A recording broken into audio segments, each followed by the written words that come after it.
Multi asset fund और asset allocator fund of fund दोनों में क्या डिफरेंस है? एक क्लियर कंपैरिजन के लिए हम एक एग्जांपल लेते हैं, ICICI Prudential multi asset fund और ICICI Prudential asset allocator fund of fund का।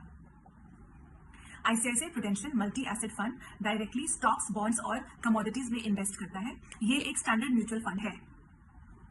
ICICI Prudential asset allocator fund of fund अपना पैसा इन्वेस्ट करता है आईसीआईसीआई प्रूडेंशियल के दूसरे म्यूचुअल फंड्स में, जो कि एक कॉम्बिनेशन हो सकता है इक्विटी, डेट और गोल्ड म्यूचुअल फंड्स का। ये डायरेक्टली स्टॉक्स में इन्वेस्ट नहीं करता है। ICICI Prudential multi asset fund regulatory framework के हिसाब से तीनों ही एसेट क्लास यानी कि इक्विटी, डेट और कमोडिटीज में एटलीस्ट 10% का एलोकेशन रखता है। वहीं ICICI Prudential asset allocator fund of fund में हर एसेट क्लास में मिनिमम परसेंटेज एलोकेशन की कोई रेगुलेटरी रिक्वायरमेंट नहीं है। फंड मैनेजर अपने डिस्क्रिप्शन से इन्वेस्ट कर सकते हैं। जो मेन डिफरेंस है वो है टैक्सेशन का।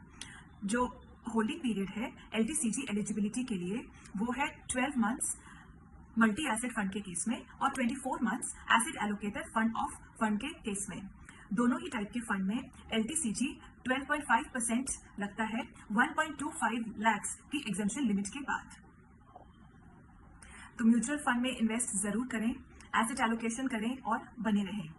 और जानकारी के लिए मुझे कांटेक्ट करें। मैं हूं रुचिका बंका।